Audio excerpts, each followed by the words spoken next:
Cambié mi cuenta bancaria y trasladé mi salario a una nueva tarjeta. Nunca le dije a mi prometido cuánto gano realmente. Él siempre me vio viviendo de forma sencilla. Me invitó a la cena de cumpleaños de su madre. Quería ver cómo tratan a una persona ingenua, fingiendo estar arruinada y pobre, pero tan pronto como crucé la puerta. Nunca le dije a mi prometido cuánto gano realmente. Él siempre me vio viviendo de forma sencilla. Quería ver cómo su familia trata a una persona pobre.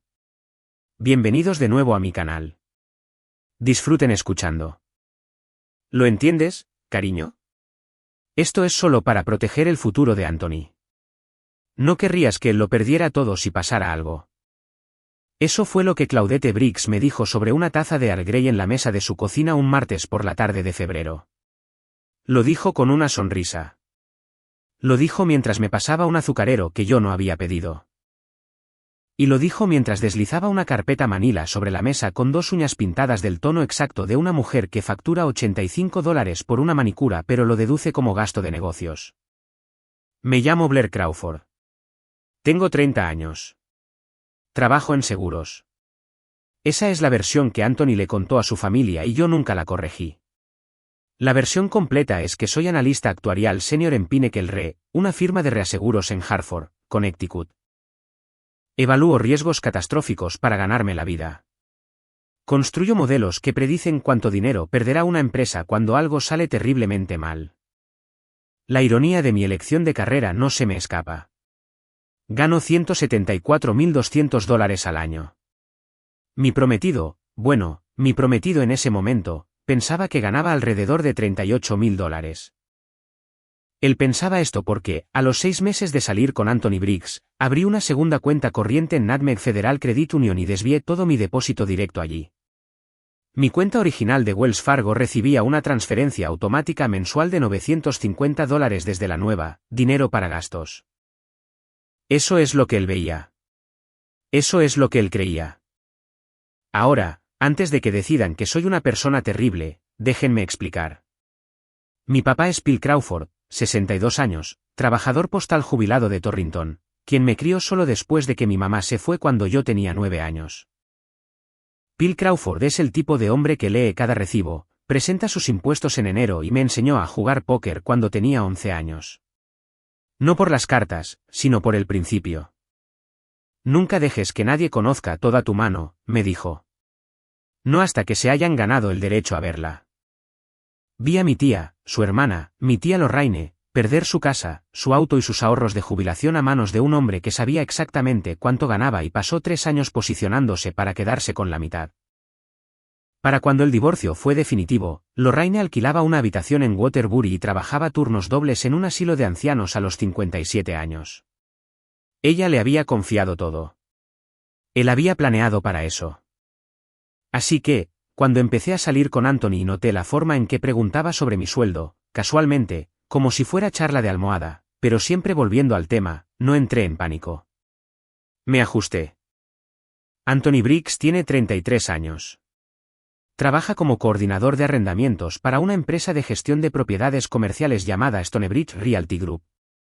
Gana $61.000 al año, lo cual es un salario perfectamente razonable para un trabajo perfectamente razonable. Pero Anthony no lo describe de esa manera. Anthony le dice a la gente que está en bienes raíces. Lleva un reloj Tag Heuer que compró en un plan de pago a 24 meses. Conduce un BMW Serie 3 arrendado, el modelo base. Pero siempre lo estaciona donde la gente pueda ver la insignia. Quiero ser clara en algo. Anthony no es estúpido. Eso es lo que hizo que todo funcionara durante tanto tiempo.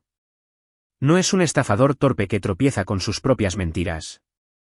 Anthony es socialmente talentoso. Recuerda nombres, cumpleaños, pedidos de café. Abre cada puerta. Pregunta por tu madre. Te hace sentir como la única persona en la habitación. Y cuando te miente a la cara, lo hace con tanta calidez que te sientes culpable por siquiera considerar la posibilidad. Yo lo amaba. Necesito que sepan eso porque el resto de la historia no tendrá sentido si piensan que yo estaba jugando un juego desde el primer día. No lo estaba. Me estaba protegiendo de la manera en que mi padre me enseñó. Y esperaba, genuinamente esperaba, no necesitar nunca esa protección. El nombre de su madre es Claudette, siempre el nombre completo. Cometí el error de llamarla señora Briggs en una cena familiar una vez, y me corrigió frente a 6 personas como si hubiera pronunciado mal el nombre de un jefe de estado extranjero. Claudette dirige Briggs Interiors, una empresa de homestaging con sede en Glastonbury. Te hablará de la empresa a los 4 minutos de conocerte. No te dirá que no ha tenido ganancias en 2 años. Su hermana es Tessa Briggs Armon, 36 años, casada con Austin, anteriormente en ventas farmacéuticas, actualmente explorando nuevas oportunidades. Tessa usa marcas de diseñador compradas en consignación y actúa como si acabara de salir de una pasarela. Una vez me preguntó dónde veraneaba.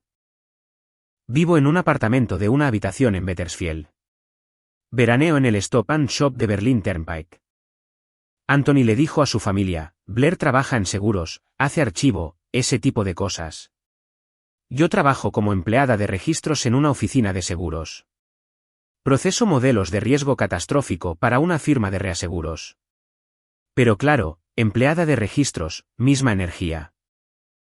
Como llamar a un ingeniero estructural el tipo que mira edificios. No lo corregí. Podría haberlo hecho, probablemente debería haberlo hecho, pero cada vez que surgía el tema y Anthony lo suavizaba con Blair trabaja en seguros, observaba sus caras. El desinterés cortés de Claudette. La lástima apenas disimulada de Tessa. Austin, el marido de Tessa, simplemente asentía y servía más vino, lo que honestamente lo convertía en la persona más tolerable de la mesa. Y lo archivé no bajo hiriente, sino bajo informativo. Ese martes de febrero, 3 semanas antes del cumpleaños número 60 de Claudette, ella me sentó en su cocina en Glastonbury, la casa colonial con el camino de entrada circular y los setos de Boy recortados como si le debieran dinero. Y me entregó un acuerdo prenupcial. No es nada aterrador, dijo. Stephanie lo preparó. Es una amiga del tenis, trabaja en un bufete de abogados. Muy sencillo. ¿Sirvió más té? Sonrió. Esperó. Tomé la carpeta. Dije, gracias, Claudette. Lo revisaré. Y lo decía en serio. Tenía la absoluta intención de revisarlo de maneras que ella no había anticipado. Me senté en la mesa de mi cocina esa noche a las 8:40 de la tarde con el acuerdo prenupcial. Un resaltador amarillo, una taza de café negro y el tipo de concentración que usualmente reservo para un modelo de exposición de riesgo de 60 páginas. El documento tenía 18 páginas. Había sido redactado por Stephanie Alvarado, cuyo nombre aparecía en la página final con el título paralegal, Whitfield and Crane LLP. Excepto que nada en este documento había pasado por Whitfield and Crane. Sin membrete del bufete, sin firma de abogado, sin número de archivo. Y Stephanie había hecho esto como un favor personal para Claudette en su propio tiempo usando plantillas que había sacado de una base de datos de documentos legales. Era lo suficientemente competente para parecer oficial. Era lo suficientemente descuidado para tener grietas. La mayor parte era estándar. División de activos en caso de divorcio, protecciones para propiedades poseídas antes del matrimonio, una renuncia a la pensión alimenticia bajo ciertas condiciones, agresivo, pero no inusual. Si yo fuera la empleada de registros que ellos pensaban que era, probablemente lo habría ojeado, me habría sentido abrumada por el lenguaje y le habría pedido a Anthony que me lo explicara. Él lo habría hecho, de manera tranquilizadora e inexacta. Pero no soy una empleada de registros. Leo contratos para ganarme la vida, no acuerdos prenupciales específicamente, pero la arquitectura es la misma. Asignación de riesgos, distribución de responsabilidad, quién paga cuando las cosas colapsan. Y en la página 7, encontré la cláusula que lo cambió todo. Cláusula 4.2. Ambas partes proporcionarán una divulgación financiera completa y total, incluyendo pero no limitándose a todos los activos, deudas, gravámenes, intereses comerciales y cargas no menos de 30 días antes de la ejecución de este acuerdo. Ambas partes. No el cónyuge con menores ingresos, no la parte con menos activos. Ambas. La leí 3 veces. Luego me recosté en mi silla y miré al techo. Claudette había incluido esta cláusula porque es estándar. Aparece en prácticamente todas las plantillas de acuerdos prenupciales disponibles en línea. Stephanie la había copiado sin pensar, porque en su mente, en todas sus mentes, la cláusula era irrelevante. Blair Crawford, empleada de registros, divulgaría un salario mensual de $950 y un Kia Forte 2019 con el parachoques abollado. La familia Briggs divulgaría su casa de Glastonbury y el negocio de homestaging. El contraste sería el punto. ¿Ven qué poco aporta ella? ¿Ven cuánto estamos protegiendo? Pero la cláusula no discrimina. Requiere divulgación completa de Anthony también.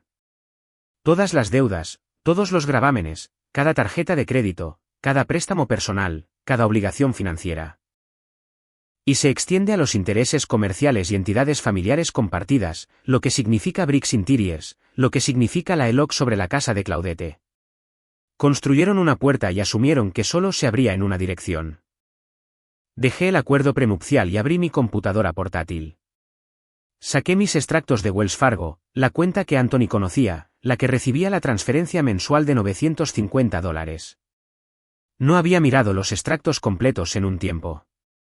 Mi cuenta de Nutmeg FCU era donde ocurría mi vida financiera real. La cuenta de Wells Fargo era solo dinero para gastos, excepto que alguien más había estado haciendo algunos gastos. 3 de febrero, $89.14. Carmichael Stackhouse, Farmington. Yo estaba en el trabajo. 9 de febrero, $67.22. Crown Wine and Spirits, West Hartford. Yo no bebo Barolo. Anthony sí. 16 de febrero, $340. Brooks Brothers, Best Farms Mall. Nunca he puesto un pie en un Brooks Brothers. Fui más atrás. Enero, diciembre, noviembre.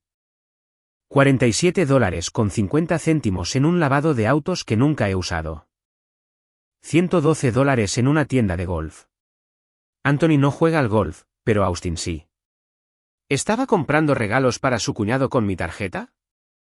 $29.95 por una suscripción de streaming en la que no me inscribí. $83.40 en un restaurante en New Haven en una noche que Anthony me dijo que estaba trabajando tarde en una renovación de contrato de arrendamiento. 4 meses, 41 transacciones, total $2.847. Anthony tenía mi número de tarjeta memorizado. Nunca había pedido agregarse a la cuenta. Eso dejaría un rastro de papel. Simplemente usaba el número para compras en línea y el pago sin contacto en su teléfono. Cargos lo suficientemente pequeños como para que una persona ocupada no los notara. Lo suficientemente frecuentes como para que sumaran. No cerré la computadora de golpe. No lo llamé. No lloré. Abrí una hoja de cálculo. Registré cada cargo con la fecha, monto, vendedor y una columna que decía ubicación de Blair. Trabajo, casa, verificable en otro lugar. Cada uno de esos 41 cargos ocurrió cuando yo estaba en otro lugar. No necesitaba una confrontación. Necesitaba documentación. Esta es la parte donde alguien me va a decir que debería haberme ido. Lo sé, y probablemente tengan razón. Pero soy el tipo de persona que lee las notas al pie. No puedo alejarme de un rompecabezas que no he terminado. Llámenlo un defecto de carácter. Soy consciente. Para las 11 de la noche, tenía la hoja de cálculo completa, el acuerdo prenupcial marcado con pestañas codificadas por colores y una lista de preguntas que necesitaba que me respondieran, no Anthony, sino un abogado. Hablando del acuerdo prenupcial, un detalle más. Stephanie Alvarado, paralegal del año, escribió mal irrevocable en la página 3. De dos maneras diferentes en la misma página. Irrevocable. Y luego 4 líneas más tarde, irrevocable sin mayúscula o algo similar. Casi respeté la variedad. Anthony llegó a casa alrededor de las 11:30.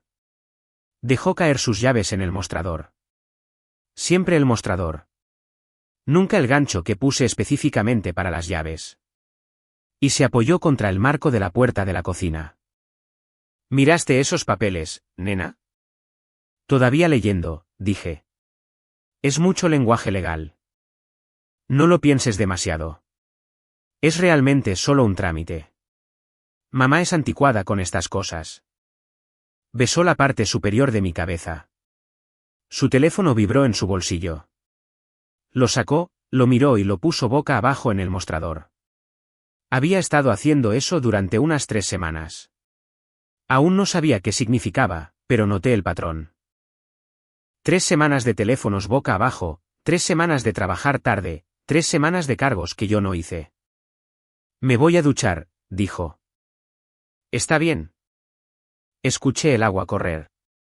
Guardé la hoja de cálculo en mi correo electrónico de Nutmeg FCU, el que él no sabía que existía. Luego cerré la computadora portátil, lavé mi taza de café y me fui a la cama. No dormí, pero él tampoco necesitaba saber eso. 2 semanas antes de la cena de cumpleaños de Claudette, mi teléfono sonó un sábado por la mañana. Blair, cariño, tuve la idea más maravillosa. La voz de Claudette tenía ese brillo particular. Eso significaba que ya había decidido algo y estaba a punto de presentarlo como una sugerencia. Sé que tú y Anthony están ahorrando para la boda, y pensé, ¿qué tal si les ayudo a arreglar su apartamento? Una pequeña renovación. Mi regalo para ustedes. Hago esto para ganarme la vida, después de todo. Ella hace esto para ganarme la vida con pérdidas durante 2 años. Pero dije, eso es tan generoso, Claudette. Me encantaría. Sabía exactamente qué era esto. El acuerdo prenupcial les decía lo que yo valía en papel. La visita al apartamento les diría lo que yo valía en la práctica.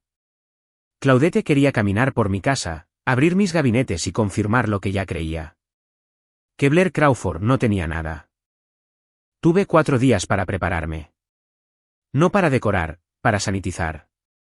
Mis extractos de Nutmeg FCU, mis recibos de pago de Pinnacle Re, mi paquete de inscripción de beneficios que mostraba un salario que haría que Claudette se atragantara con su Earl Grey. Todo eso fue a una caja de seguridad a prueba de fuego que compré en Home Depot 3 meses antes. Me costó $38. La guardo en el maletero de mi Kia debajo de la cubierta de la llanta de repuesto. Los únicos rastros financieros en mi apartamento eran la tarjeta de débito de Wells Fargo y un extracto mensual que mostraba un depósito de $950, exactamente lo que esperaban encontrar. También moví mi computadora portátil del trabajo a mi auto. Mi escritorio en casa ahora tenía una Dell de 5 años que compré reacondicionada por $120, una computadora de empleada de registros. El miércoles por la tarde, Claudette y Tessa llegaron. Escuché el Lexus detenerse primero. Tessa conduce de la forma en que entra en las habitaciones, como si el mundo debiera hacer espacio. Y luego la furgoneta de staging de Claudette, una Transit blanca con Bricks Interiors y una elegante escritura dorada en el costado. Entraron con bolsas de tela de antropología y caras dispuestas con generosidad. La inspección comenzó inmediatamente. Claudette fue primero al armario de ropa blanca, lo abrió como si estuviera realizando una auditoría. Oh, te vendrían bien unas toallas más bonitas, cariño. Estas se están poniendo un poco finas. Las toallas eran de Target, tenían 18 meses, estaban perfectamente bien. Pero ella pasó su pulgar por la tela con la expresión de una mujer evaluando una ejecución hipotecaria. Tessa tomó la cocina. Abrió el gabinete de especias, miró la despensa, tomó un cojín del sofá.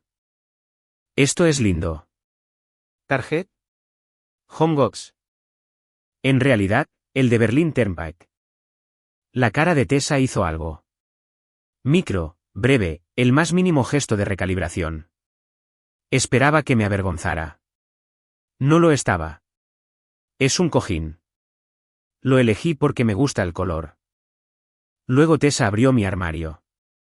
Quiero que entiendan lo que se siente estar en tu propia casa mientras otra mujer revisa tu ropa y hace evaluaciones silenciosas sobre quién eres basándose en las etiquetas que encuentra. Tessa abrió las puertas del armario como abrirías una alacena en un alquiler de vacaciones. Casualmente propietaria, ya juzgando. Sabes, tengo algunas cosas de la temporada pasada. Iba a donar un par de piezas bonitas. Probablemente te quedarían.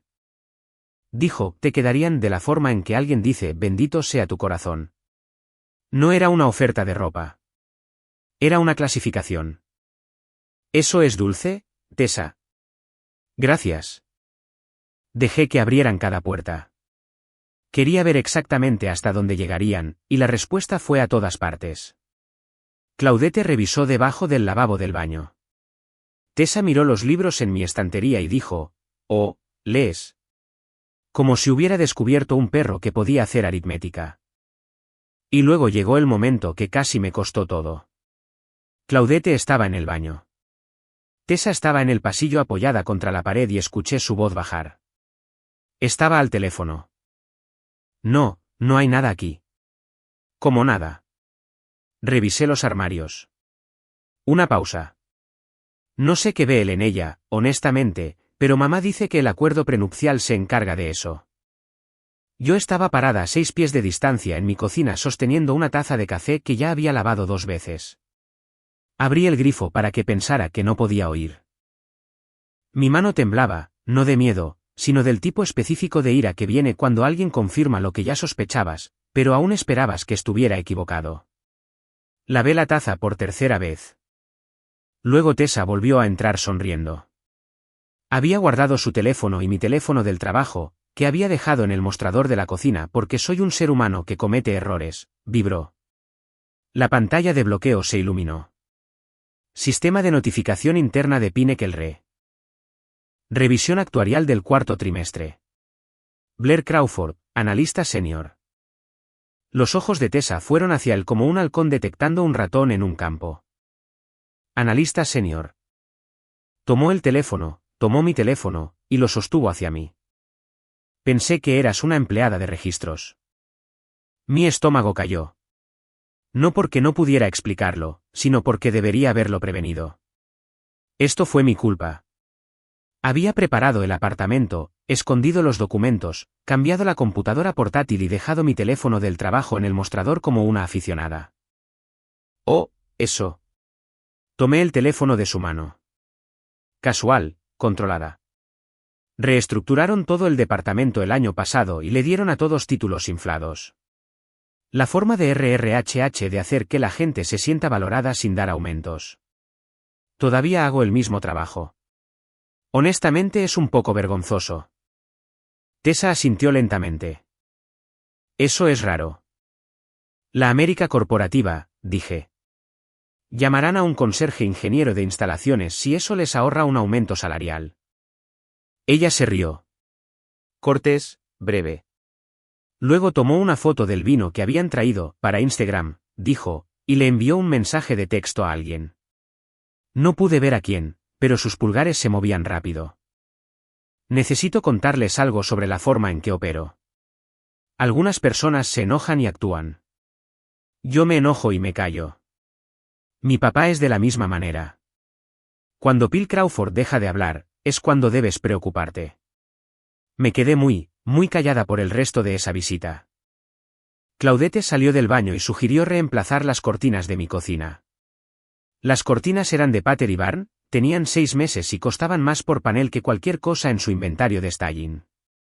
Pero sonreí y dije, eso sería encantador, Claudette. Tienes tan buen ojo. Se fueron a las 4:15. Me paré en mi cocina y vi la furgoneta de staging salir del estacionamiento. Luego me senté e hice una lista de lo que Tessa vio, lo que dijo y a quién podría haber enviado mensajes de texto. El reloj en la pared de mi apartamento hacía tic-tac, el refrigerador zumbaba. Tenía en el mejor de los casos unos días antes de que esa notificación del analista senior se convirtiera en una conversación. Una semana antes de la cena de cumpleaños, llevé a Renata Salazar a cenar a un lugar vietnamita en Park Street. Siempre es demasiado ruidoso para que alguien te escuche. Esto fue deliberado. Renata es mi mejor amiga y mi compañera de trabajo en Pinnacle. Tiene 31 años, es analista de riesgos y la única persona en la Tierra que conoce el panorama completo. Las 2 cuentas bancarias, la brecha salarial, el acuerdo prenupcial. Ella me había estado diciendo durante meses que Anthony era un problema. Yo le había estado diciendo que lo estaba manejando. Puse todo sobre la mesa. No literalmente. La mesa del restaurante tenía Po encima. Pero le expliqué el acuerdo prenupcial, la cláusula de divulgación, la hoja de cálculo de cargos no autorizados, la llamada telefónica escuchada. Renata se sentó allí con sus palillos congelados en el aire. Blair, esto no es una bandera roja. Esto es un desfile rojo completo. Lo sé. Entonces, ¿cuál es el plan? ¿El plan? Lo había estado construyendo en piezas durante 2 semanas. Y sentada allí en ese restaurante, lo ensamblé en voz alta por primera vez. Iría a la cena de cumpleaños. Interpretaría el papel que esperaban, tranquila, agradecida, ligeramente abrumada por la generosidad de la familia Briggs. Dejaría que presionaran para firmar el acuerdo prenupcial. Y cuando presionaran, no me negaría. No discutiría. Haría una pregunta simple, razonable y completamente estándar. ¿Puedo hacer que mi propio abogado revise esto primero? Eso es todo. Ese era todo el plan. Sin discurso, sin confrontación, sin momento dramático en la mesa de la cena. Me llevo los documentos a casa, se los entrego a mi abogado y dejo que el mecanismo legal que ellos construyeron haga el resto. La cláusula de divulgación era su arma. Yo solo necesitaba levantarla.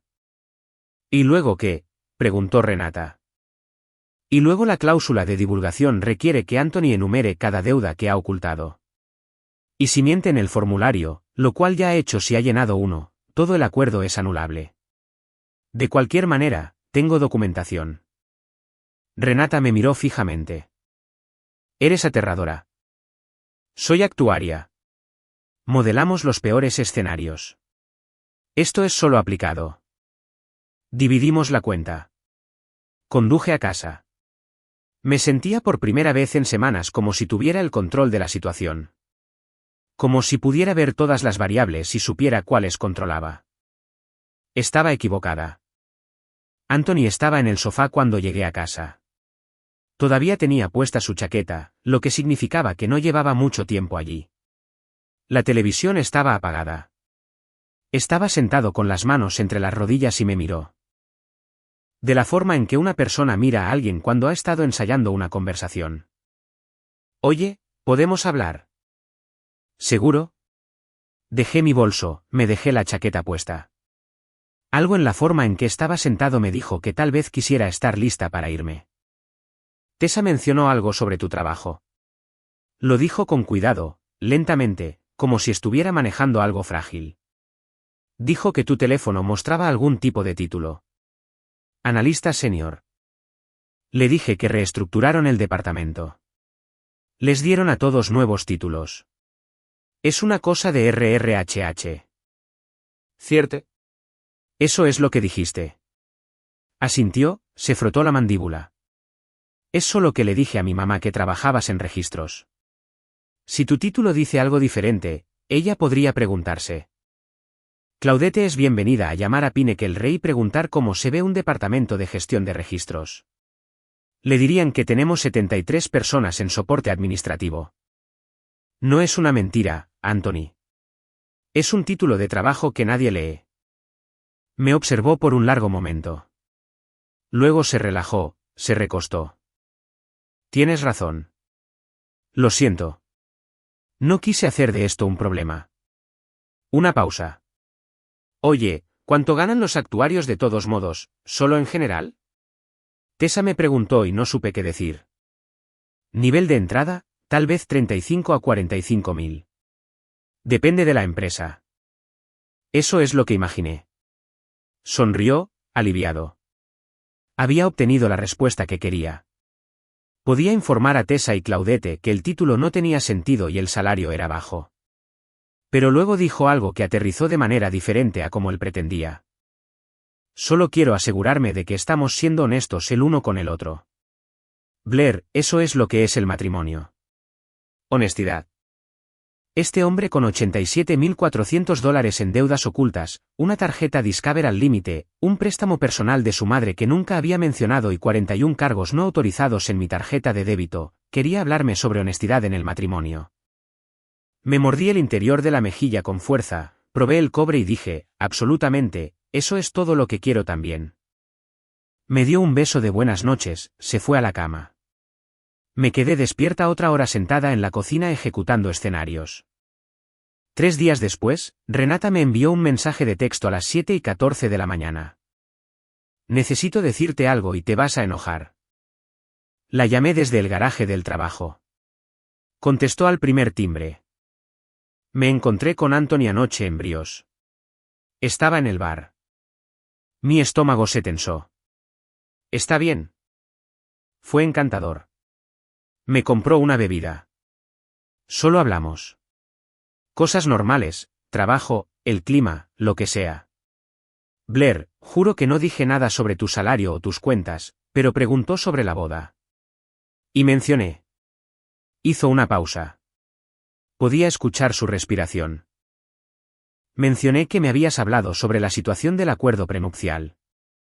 No detalles, solo que lo habías mencionado. Silencio. Me apoyé contra mi auto.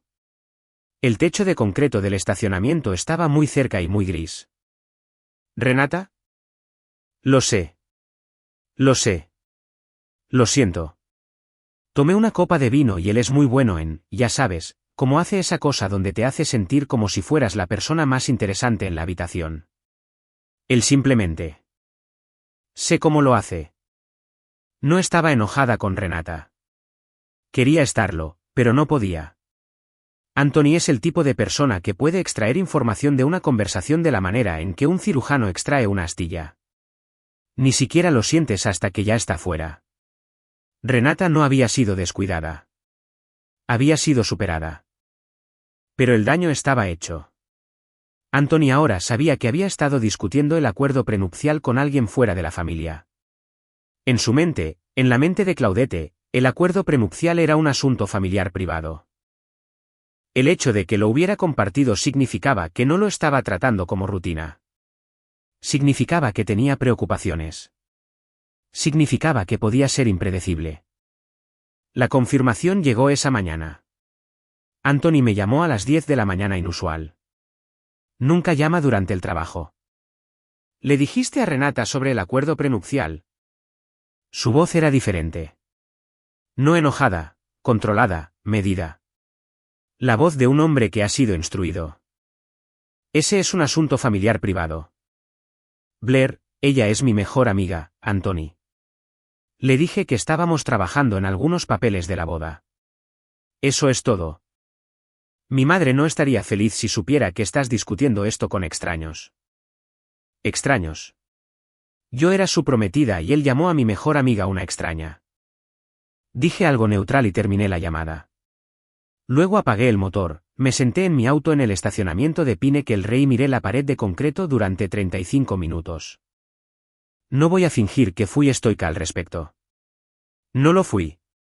Me senté allí y ejecuté cada escenario que pude pensar. Y en aproximadamente la mitad de ellos, yo era la villana. Tal vez estaba loca. Tal vez cada familia hace un acuerdo prenupcial. Tal vez Claudette era anticuada y así es como la gente anticuada hace las cosas. Tal vez Tessa era simplemente socialmente torpe y parecía crueldad. Tal vez los cargos en mi cuenta eran errores honestos, finanzas compartidas, límites difusos. Tal vez había estado construyendo una conspiración a partir de una familia que simplemente no sabía cómo expresar calidez. Tomé mi teléfono para llamar a Anthony. Iba a disculparme. Escribí las primeras 3 letras de su nombre, dejé el teléfono, lo volví a tomar, lo dejé. Mi papá me devolvió la llamada a las 6:47 de la tarde. Lo había intentado llamar antes. Había estado en una cita médica, una cosa de rutina. Estaba bien. ¿Qué pasa, pequeña? Le conté todo. El acuerdo prenupcial, los cargos, la visita de la cena, la llamada telefónica de Tessa, Renata. Hablé durante 12 minutos seguidos sin parar, lo cual es inusual para mí. Bill Crawford escuchó. Luego se quedó callado por mucho tiempo. El tipo de silencio de Bill Crawford, que significa que está eligiendo sus palabras cuidadosamente. Blair, si alguien redacta papeles antes de siquiera aprender tu segundo nombre, no están planeando un matrimonio. Están planeando una adquisición. Una frase, eso fue todo. No me dijo qué hacer. No me dijo que me fuera o me quedara o peleara. Me dio una frase y me dejó hacer las matemáticas. mi segundo nombre es Noel. Anthony no sabía eso. Habíamos estado juntos durante 2 años y nunca había preguntado. Esa noche, volví al acuerdo prenupcial, no a la cláusula de divulgación. Ya había mapeado eso. Estaba mirando las páginas finales, las contingencias, y en la página 14, escondida en un párrafo sobre división de propiedades, encontré la cláusula 7.1. En el caso de disolución del matrimonio dentro de los primeros 60 meses, la parte con menores ingresos demostrados en el momento de la ejecución perderá todos los reclamos sobre la propiedad compartida adquirida durante el matrimonio. La leí 2 veces, luego me reí a carcajadas en mi apartamento sola a las 11 de la noche. No habían escrito un acuerdo prenupcial. Habían escrito una puerta trampa, y habían asumido con absoluta certeza que yo sería la que caería por ella. Menores ingresos demostrados en el momento de la ejecución. Diseñaron un documento que me despojaría de todo en un divorcio basado en el salario que creían que ganaba. Pero la cláusula de divulgación requería que ambas partes probaran esos ingresos. Y si la divulgación de Anthony no coincidía con la realidad, lo cual no podía porque su realidad era $87.400 en deudas y un ingreso que había estado inflando ante su propia familia. Todo el acuerdo colapsaría bajo su propio peso. No habían construido una trampa para mí. Habían construido una trampa y estaban parados en ella. Bien. Díganme, ¿alguna vez han leído la letra pequeña de algo y se han dado cuenta de que decía exactamente lo contrario de lo que querían? ¿Desde dónde están mirando ahora mismo? ¿Qué hora es allí?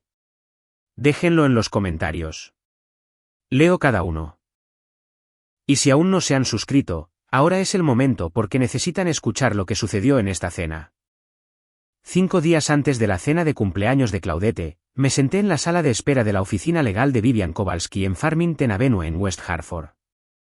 La oficina estaba en el 2º piso sobre una tintorería. El área de espera tenía 2 sillas, una planta ficus que estaba apenas viva y un diploma enmarcado de la Escuela de Derecho de Yukon, clase de 2009. Había encontrado a Vivian a través de una compañera de trabajo, no Renata, una diferente. Una mujer en nuestro departamento de cumplimiento que había pasado por un divorcio el año anterior y describió a Vivian como el tipo de abogada que lee de la manera en que un mecánico escucha un motor. La consulta costó $350. Pagué en efectivo. No quería un rastro de tarjeta de crédito que Anthony pudiera ver en una cuenta compartida. No es que tuviéramos una, pero los hábitos son hábitos. Vivian Kowalski tenía quizás 45 años.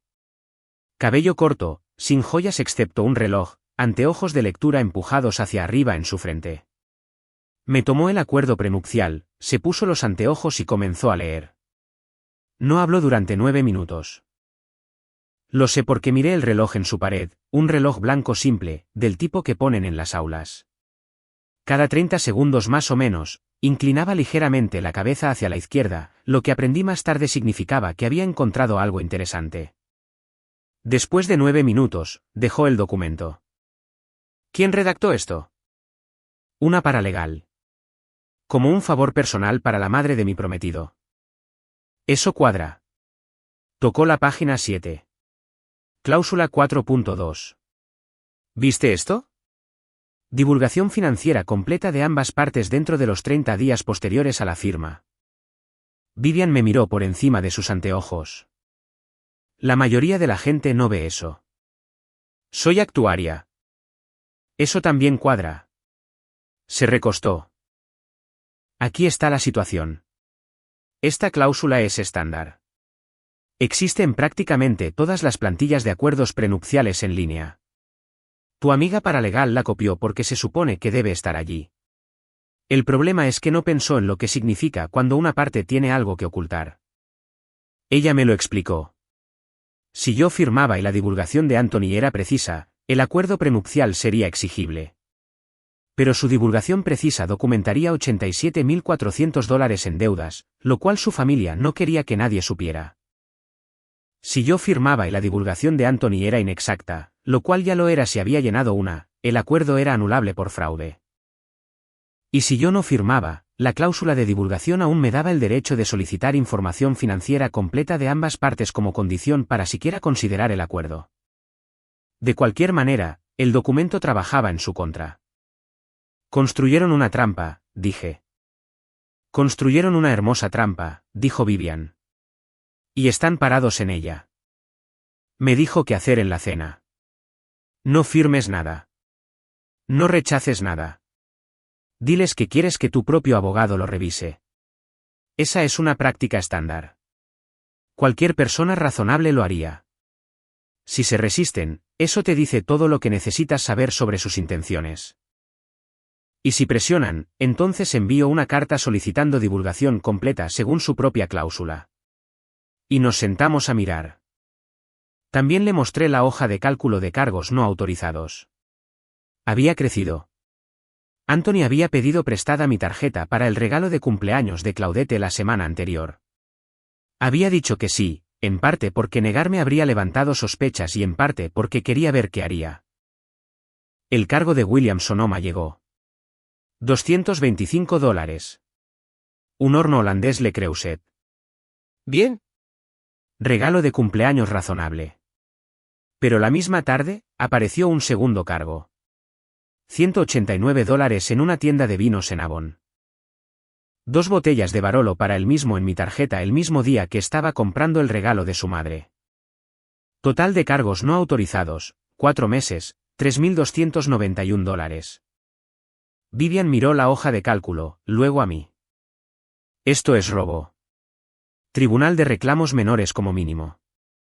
Denuncia penal si quieres proceder. Quiero la opción, no la acción. Todavía no. ¿Inteligente? Hizo una copia de todo. Una cosa más, esta Stephanie Alvarado, ella redactó esto fuera de su firma. Sin abogado supervisor, sin número de archivo, sin seguro de mala praxis cubriendo el trabajo. Si este acuerdo alguna vez causara daño a cualquiera de las partes, ella tendría exposición de responsabilidad personal. Eso es algo de lo que probablemente debería ser consciente. No había pensado en ese ángulo. Lo archivé. Necesito detenerme aquí y contarles algo que no tiene nada que ver con nada. La madre de Anthony tiene un gato, un enorme persa blanco llamado Dachis. Este gato pesa al menos 15 libras y parece un cojín decorativo que desarrolló opiniones. Dachis odia a todo ser humano vivo excepto a Claudette. Cada vez que iba a la casa de Glastonbury, Dachis se sentaba en el mostrador de la cocina y me miraba con el tipo de juicio silencioso que generalmente proviene de un profesor titular viendo a un estudiante dar una mala presentación. Este gato entendía la dinámica de poder de esa casa mejor que nadie. Estoy completamente convencida de que Dachis sabía lo que estaba pasando antes que yo. De todos modos, volviendo al plan. Conduje a casa desde la oficina de Vivian y pasé la noche organizando mis archivos. El acuerdo prenupcial con mis resaltados, el análisis de la cláusula de divulgación, la hoja de cálculo de cargos, las notas fechadas de la llamada telefónica de Tessa en mi apartamento. Todo se guardó en 3 lugares. Mi correo electrónico de Nutmeg FCU, una unidad USB protegida con contraseña en la caja de seguridad en mi auto y la oficina de Vivian. Esa noche, elegí mi atuendo para la cena de cumpleaños. Blusa azul marino, pantalones caqui, zapatos planos, rímel y nada más. Mi cadena de oro, la que mi papá me dio para mi cumpleaños número 21. Ninguna otra joya. Me miré en el espejo y vi exactamente lo que la familia Briggs esperaba ver. Una mujer joven simple, tranquila, ligeramente abrumada que tenía suerte de casarse con su familia. Se requiere un esfuerzo real para parecer tan poco destacable. Pasé 20 minutos eligiendo el atuendo más olvidable que poseo. Me sentí como un agente federal encubierto como maestro suplente. El viernes por la noche antes de la cena, Anthony llegó a casa con flores de supermercado, del tipo de $12.99 del refrigerador junto a la caja en Stop and Shop. Hace esto cuando se siente culpable por algo o cuando quiere algo o ambos. ¿Emocionada por mañana?, preguntó. Lo estoy. Le compré a tu mamá una vela de esa tienda en Main Street. Soja, lavanda, vertida a mano. Mencionó que le gustaba la lavanda. Le encantará. Puso las flores en un jarrón. El único jarrón que poseo, una cosa que compré por $4 en Goodwill hace 2 años que él nunca ha notado que en realidad es una buena pieza de vidrio tallado. Oye, nena, mañana después de la cena, mi mamá podría sacar el papeleo de nuevo. Lo del acuerdo prenupcial. ¿Solo? ¿Podemos terminar con eso? Significaría mucho para ella. Por supuesto, dije. Veamos qué dice. Sonrió, aliviado. Fue a ducharse. Me paré en la cocina y reorganicé las flores en el jarrón, un tallo a la vez, muy lentamente. Sábado, 8 de marzo. El viaje de Betersfield a Glastonbury toma 22 minutos si tomas la ruta 3 a la ruta 2. Lo sé porque he hecho el viaje 46 veces en 2 años. Conté una vez durante una tarde lenta en el trabajo, revisando mi calendario. 46 viajes a la casa de los Briggs, 46 noches de la cocina de Claudette, los comentarios de Tessa y Dachis mirándome desde el mostrador. Esta sería la 47 y la última. Entré en el camino de entrada circular a las 5:15 de la tarde. 3 autos ya estaban allí. El Lexus RX arrendado de Tessa, blanco, inmaculado, estacionado en un ángulo que ocupaba más espacio del necesario, lo cual siempre había pensado que era una metáfora perfecta. La F-150 de Austin, azul oscuro, una camioneta que pertenecía a un hombre que trabajaba en un campo de golf y no fingía lo contrario. Y un Audi A4 plateado que no reconocí. Anthony había conducido por separado. Su BMW ya estaba allí también, estacionado detrás del Audi. Me dijo que necesitaba llegar temprano para ayudar a preparar. Dije que estaba bien. Me dio 22 minutos sola en mi auto para pensar. Revisé mi bolso. El acuerdo prenupcial estaba adentro, mi copia, la que había tomado de la sesión de té de febrero, resaltada, con pestañas, anotada con lápiz en los márgenes. Pero las anotaciones estaban en mi auto, no en el bolso. La copia en mi bolso estaba limpia. Si pedían verla, verían un documento intacto.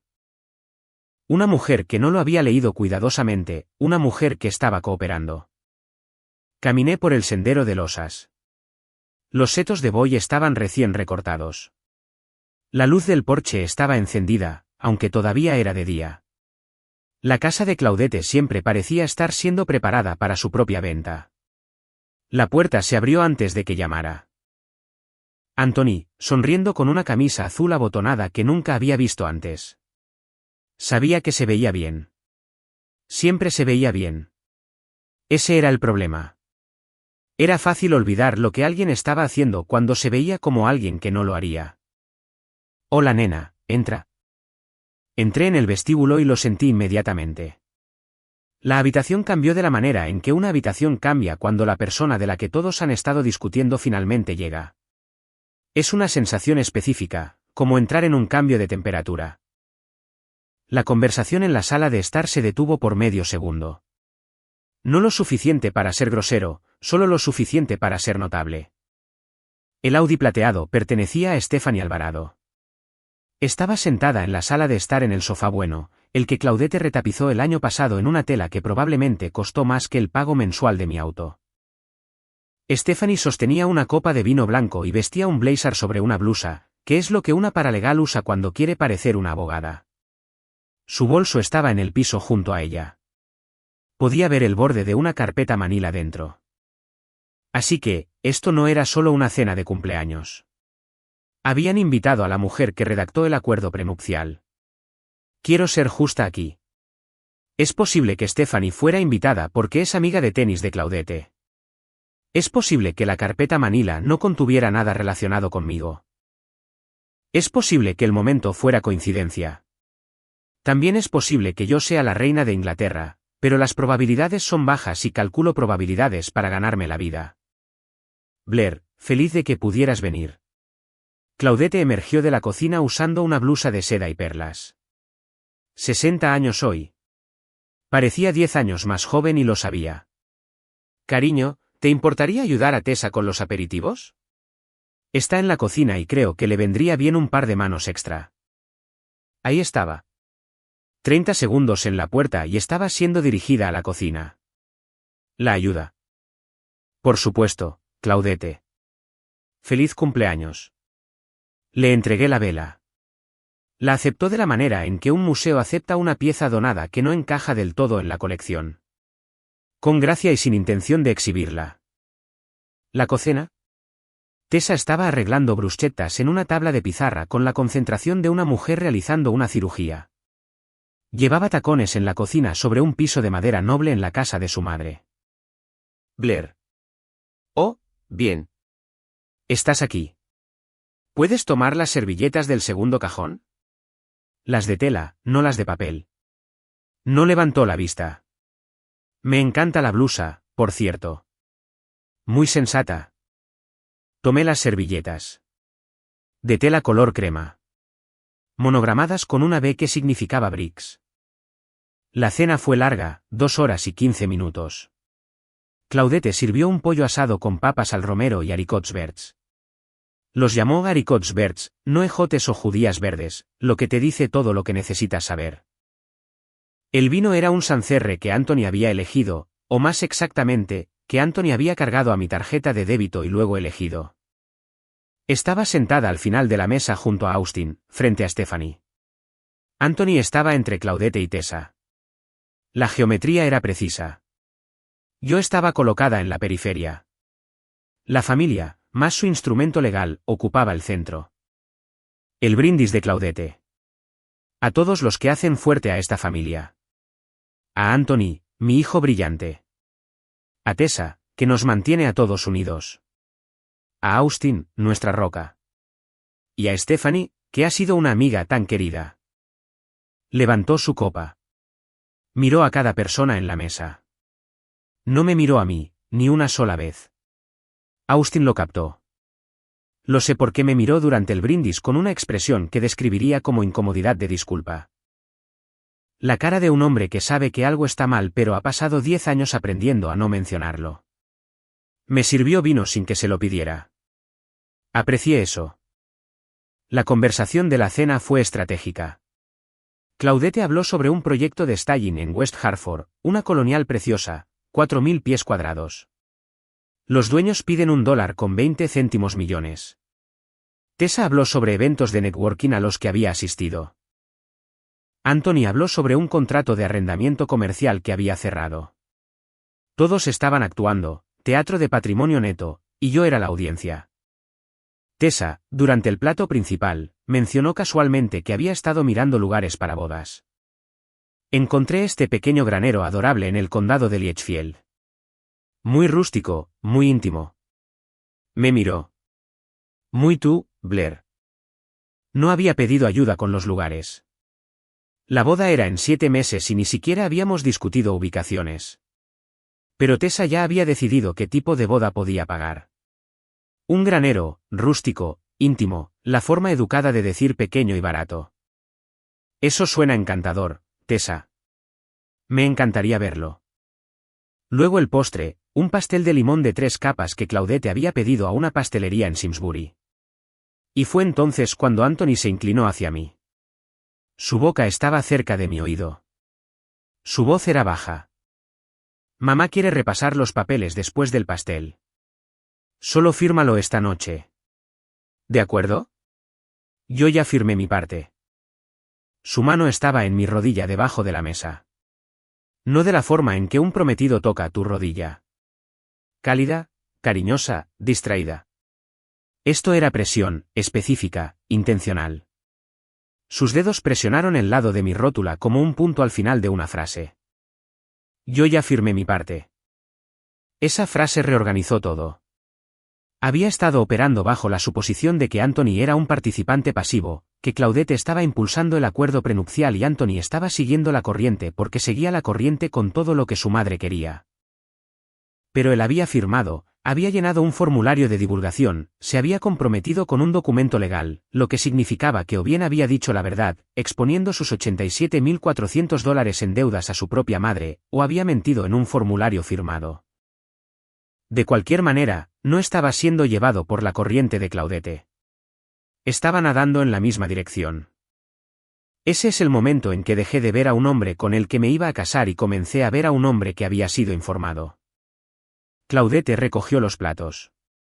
Dobló su servilleta. La colocó sobre la mesa con la deliberación de un jugador de ajedrez haciendo un movimiento. Ahora bien, antes de comer el pastel, Stephanie, ¿trajiste esos papeles? Stephanie metió la mano en su bolso. 3 copias, 3 bolígrafos. Los arregló en la mesa de la manera en que probablemente arreglaba documentos para clientes en Whitfield and Crane, eficientemente con las pestañas de firma ya marcadas. Claudette, es solo un trámite, cariño. Para proteger a todos. Tessa, es lo que hacen las familias responsables, Blair. ¿Entiendes? Anthony, asintiendo, sonriendo, solidario. La imagen de un hombre razonable con una familia razonable haciendo una solicitud razonable. Tomé el documento, lo hojeé página por página lentamente. Dejé que me vieran leerlo. Dejé que el silencio creciera. Luego levanté la vista. Aprecio esto, Claudette. Realmente lo aprecio. Pero me sentiría más cómoda haciendo que mi propio abogado lo revise antes de firmar nada. Esa es una práctica estándar, ¿verdad, Stephanie? Stephanie, para su crédito, no dudó. Es una paralegal. Conoce la respuesta. Eso es. Sí, eso es típico. Se recomienda, en realidad. El aire en la habitación cambió. Los dedos de Claudette se apretaron alrededor del tallo de su copa de vino. La sonrisa de Anthony no cayó. Se congeló. Lo cual es peor. Una sonrisa caída es sorpresa. Una sonrisa congelada es recálculo. Nena, no necesitamos involucrar a más abogados. Es sencillo. Estoy segura de que lo es. Pero mi papá siempre me dijo que cualquier cosa que firme sea revisada por alguien que trabaje para mí. No para el otro lado. Estoy segura de que todos aquí entienden eso. Miré a Claudette cuando lo dije. Contacto visual directo, cálido, respetuoso y completamente inamovible. Claudette no podía discutir. Si se resistía, estaría admitiendo que el documento no era sencillo. Si insistía en que no necesitaba un abogado, parecería que estaba tratando de evitar el escrutinio. La geometría social que me había puesto al final de la mesa ahora trabajaba en su contra. Todos en esta habitación estaban mirando, y ella no podía permitirse parecer irrazonable en su propio cumpleaños. Por supuesto, cariño, tómate tu tiempo. Tomé mi copia, la coloqué en mi bolso, cerré el cierre del bolso. Ahora, comemos pastel. Me quedé otros 45 minutos. Elogié el pastel de limón. Ayudé a Tessa a retirar los platos de postre porque eso es lo que esperaban. Y no había terminado de ser lo que esperaban. Todavía no. A las 9:40 de la noche, abracé a Claudette en la puerta. Olía a Chanel número 5 y frustración. Caminé hacia mi auto, arranqué el motor, salí del camino de entrada circular, conduje 3 cuadras. Luego me detuve en una calle lateral en Glastonbury, apagué los faros y me senté en la oscuridad durante 4 minutos, respirando. No porque estuviera molesta, sino porque estaba ejecutando cálculos. Anthony había firmado su divulgación. Había visto el borde de su formulario cuando hojeé el documento en la mesa. Sus deudas listadas, $12.000. Sus deudas reales, $87.400. Había subestimado sus obligaciones en $75.000 en un documento legal firmado. Todo lo que necesitaba estaba en esa carpeta, y ya estaba en mi bolso. Lunes por la mañana, 10 de marzo. Estaba en la oficina de Vivian Kowalski a las 8:15 de la mañana. La tintorería de abajo no estaba abierta todavía. El pasillo olía a solución de limpieza y alfombra vieja. Coloqué el acuerdo prenupcial en su escritorio. Junto a él, la hoja de cálculo de cargos no autorizados. Ahora, 44 transacciones, 4 meses, $3.291 total, y una fotografía que había tomado en la mesa de la cena mientras hojeaba el documento. El formulario de divulgación firmado por Anthony, página 16. Había sostenido mi teléfono debajo de la mesa y tomado una foto. Estaba ligeramente borrosa, pero los números eran legibles. Ingresos, $61.000. Total de deudas pendientes, $12.000. Vivian miró la foto durante mucho tiempo. Subestimó su deuda en $75.000 en una divulgación firmada adjunta a un acuerdo legal. Sí. Eso no es un descuido. Eso es fraude. Lo sé.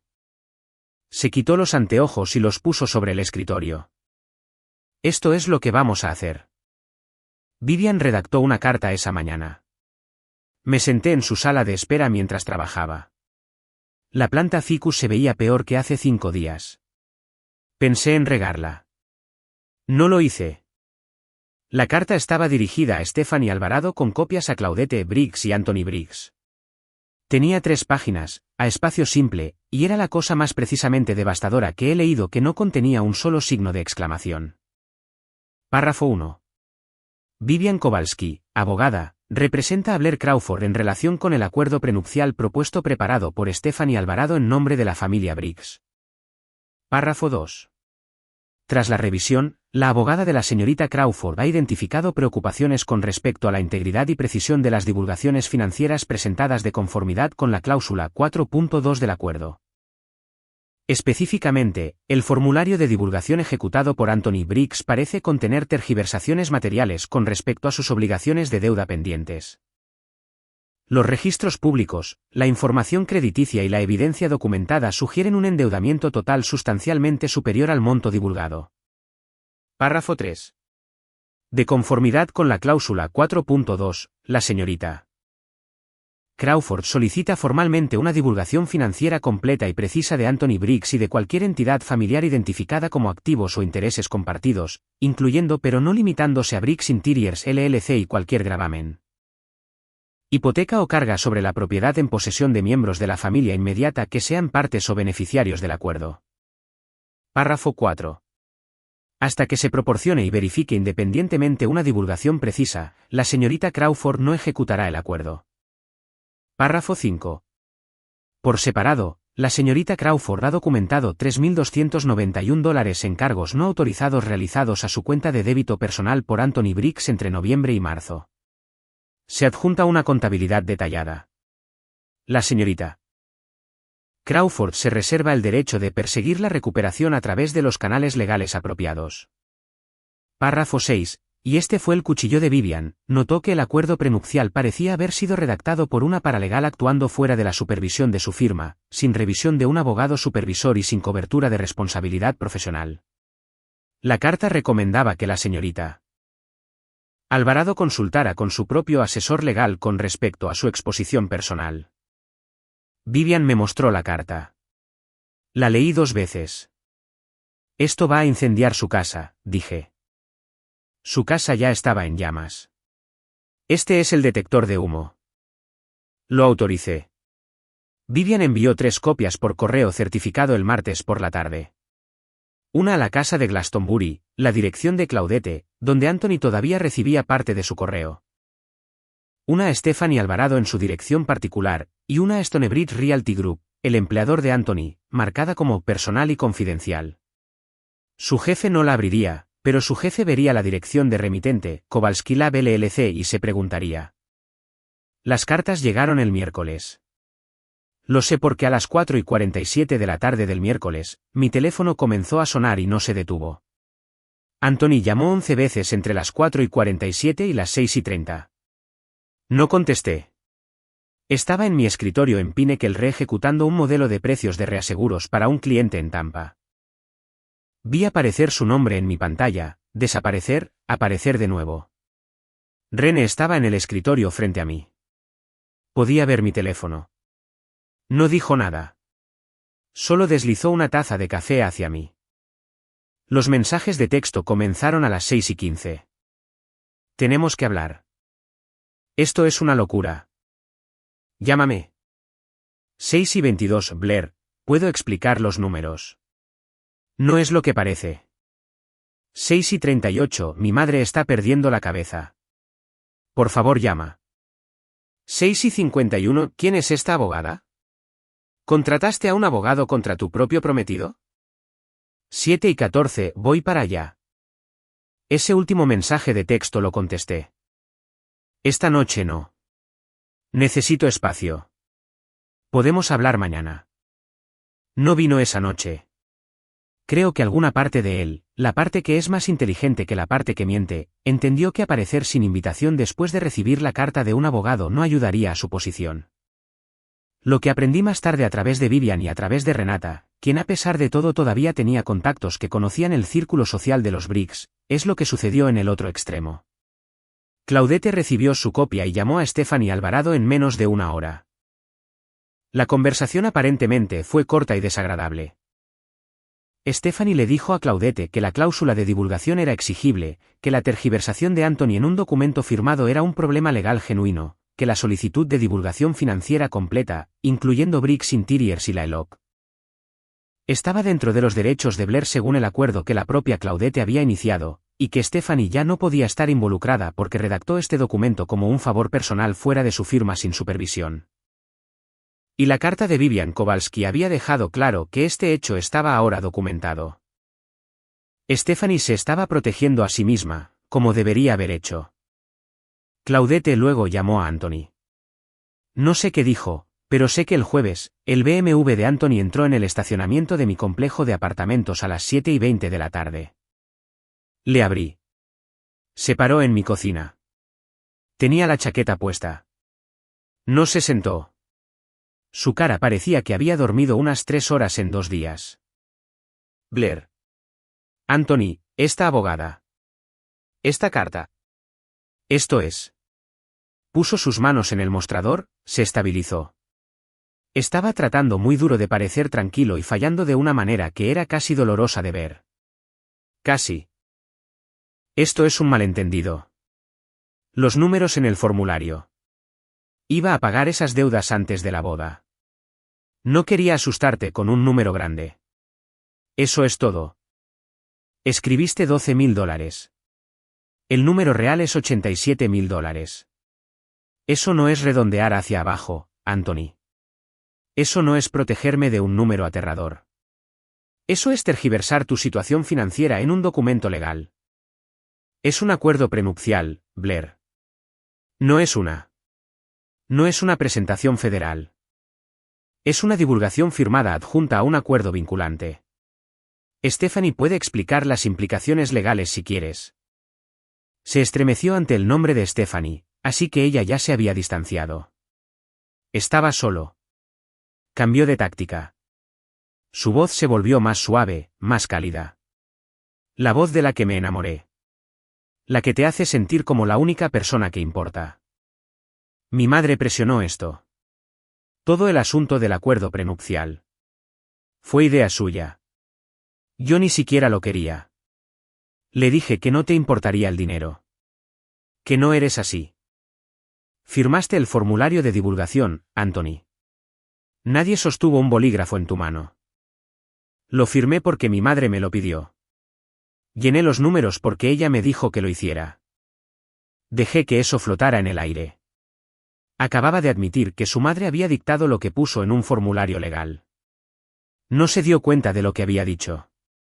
O tal vez lo hizo y estaba lo suficientemente desesperado como para que no le importara. Así que Claudette te dijo que subestimaras tus deudas en $75.000 y lo hiciste en un documento que se suponía que yo debía firmar. Abrió la boca, la cerró, la abrió de nuevo. No salió nada. Y mientras estamos aquí, hay 44 cargos en mi tarjeta de débito por un total de $3.291 que hiciste sin mi conocimiento o permiso, incluyendo $340 en Brooks Brothers un martes de febrero mientras yo estaba en el trabajo. Esos eran gastos compartidos. Cargaste 2 botellas de Barolo en una tienda de vinos en Avon el mismo día que compraste el regalo de cumpleaños de tu madre. En mi tarjeta. Eso no es un gasto compartido, Anthony. Eso es alguien gastando dinero que no es suyo. Me miró fijamente. Podía verlo buscando el siguiente ángulo, el siguiente enfoque. Él encantó, la desviación, la vulnerabilidad. Había probado los 3. Y por primera vez desde que lo conocí, vi a Anthony Briggs quedarse sin movimientos. Planeaste esto, dijo en voz baja. Planeaste el acuerdo prenupcial. Planeé para el acuerdo prenupcial. Hay una diferencia. Me quité el anillo. El de 1.2 quilates de cayueles. El que todavía estaba pagando. El que me había presentado de rodillas en un restaurante en Farmington, mientras una pareja en la mesa de al lado aplaudía. Lo coloqué en el mostrador de la cocina, no tirado, colocado, junto al jarrón con las flores de supermercado que ya comenzaban a marchitarse. El compromiso ha terminado. Presenté una disputa con mi banco por los cargos no autorizados. Si no recupero el monto total, mi abogada lo perseguirá por separado, y Vivian ha pedido que cualquier comunicación futura pase por su oficina. Anthony miró el anillo, luego a mí, luego al anillo de nuevo. Su mandíbula estaba tensa. Sus ojos estaban húmedos, pero nada cayó. Recogió sus llaves del mostrador, por una vez, exactamente donde las había dejado, y caminó hacia la puerta. No la cerró de golpe. Estaba demasiado aturdido para eso. La puerta se cerró con un clic suave, que de alguna manera fue peor. Cerré el cerrojo, me paré en mi cocina. El refrigerador zumbaba, las flores se marchitaban. El anillo estaba en el mostrador como un pequeño punto caro al final de una frase muy larga. Cerré el cerrojo, calenté sopa progreso sobrante, calabaza moscada de lata, nada elegante. Me senté en mi mesa de cocina y la comí lentamente mientras el nombre de Anthony iluminaba la pantalla de mi teléfono 2 veces más. A las 9:31 y de nuevo a las 10:14. No contesté. No sentí nada. A las 10:20, llamé a mi papá, le dije que estaba hecho. Preguntó si había comido. Le conté sobre la sopa. Dijo, ¿comes comida real mañana? Eso fue suficiente. El banco recuperó $3.291 en 11 días. Vivian envió una carta de seguimiento retirándome del acuerdo. Toda comunicación futura a través de asesor legal. El acuerdo prenupcial, el formulario de divulgación con la mentira de $12.000 de Anthony. La documentación de la ELOC, las pérdidas de Briggs Interiors. Todo eso está en el archivador de Vivian. Probablemente nunca usaré nada de eso, pero Claudette sabe que existe. Anthony sabe que existe. Y esa conciencia silenciosa y permanente de que alguien tiene el panorama completo es un castigo más duro que cualquier cosa que pudiera haber dicho en una mesa de cena. Así que aquí está mi pregunta para ustedes. Si alguien les entregara un documento que diseñaron para quitarles todo, pero ese mismo documento pudiera probar que ellos eran los que no tenían nada, ¿lo firmarían? ¿Se irían? ¿O dejarían que la letra pequeña hablara? Realmente quiero saberlo. Cuéntenmelo. Alguien comentó en mi último vídeo que estas historias le ayudaron a confiar en su instinto cuando algo se sentía mal. Ese único comentario se quedó conmigo toda la semana. Si esta historia hizo lo mismo por ti, hay otra esperándote justo en tu pantalla. Haz clic en ella. Te veré allí.